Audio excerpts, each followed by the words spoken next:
Some studies suggest that the optimum number of repetitions for vocabulary to go into long-term memory is 17 repetitions. 17.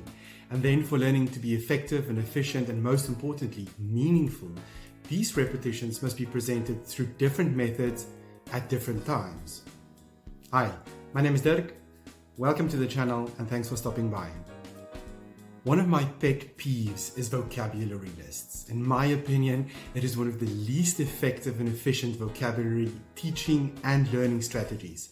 Learning takes place completely out of context. The lists are often totally random, and we have all seen our students having difficulty remembering half of the words on a vocabulary list a week or two later. So, here are 3 meaningful vocabulary teaching and learning strategies that you can start using today.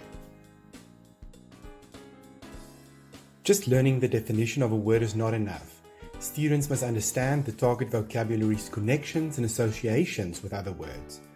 Word maps or vocabulary maps, like this one I have here, help students make visual connections between words and their meanings.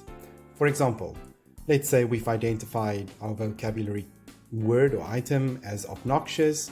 On this vocabulary map, students give a definition in their own words, a dictionary definition of the word.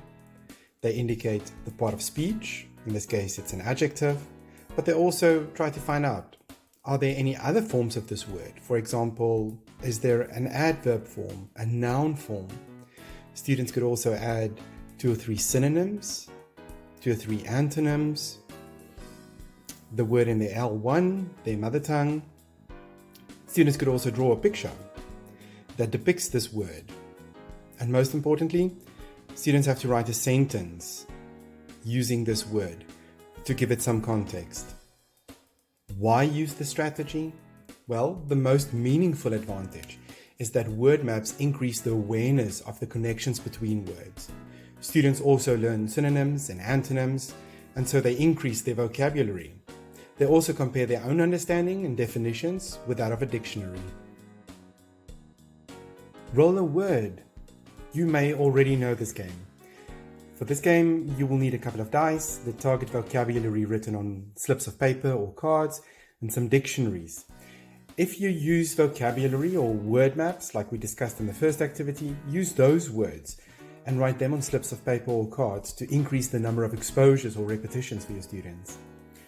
So, students pick up the vocabulary item, they read it out loud, and then they roll the dice. For each number on the dice, there's a specific task. For example, if they roll a 1, they have to say what part of speech this word is. If they roll a 3, they need to give an antonym for the word. If they roll a 6, they have to define the word in their own words. Students can either use their vocabulary maps or dictionaries to check their understanding and to check if their answers are correct. Why play this game? Well, students can play this game independently, in pairs or in small groups, and it doesn't need a lot of teacher support or supervision. Playing with a partner or in a small group leads to talking about the vocabulary item, and so it increases the number of repetitions and exposures to the word. They have an opportunity to define the word using their own words. They check their understanding and compare their understanding of the target vocabulary against that of their partners or their word maps or dictionaries. And instead of just learning definitions, students actively have to think about synonyms, antonyms, and their understanding of the word. Word walls. Write your target vocabulary on large cards or slips of paper and put them up on a wall where everyone can see them. Word walls can include target vocabulary and their definitions. To increase the number of exposures to vocabulary items, I often include the words students already have in their vocabulary maps and in the roll a word game. While teaching, make an active attempt to use these vocabulary items and point to the wall when you use these words. Pointing to the wall brings the target vocabulary to your students' attention again. Make your students aware that the words on the wall are the words that they should use in classroom conversations, discussions, debates, and in writing. I have added green, yellow, and red strip to my word wall. Once a week, as a group, we quickly check our understanding of the words that we have on the word wall. Green words are words everyone in the group understands. They now know the word, how to use it, and how to use it within context. Yellow words are words that we are not quite sure of yet. Red words are words that the majority of the group still struggles with. These words then remain on the word wall the longest. Quick checks like this really take only a few minutes and is definitely worth doing. When you remove your words from the word wall, do not throw them away. Keep them to use in games like roll the word and for quick checks later on. Why should you use word walls?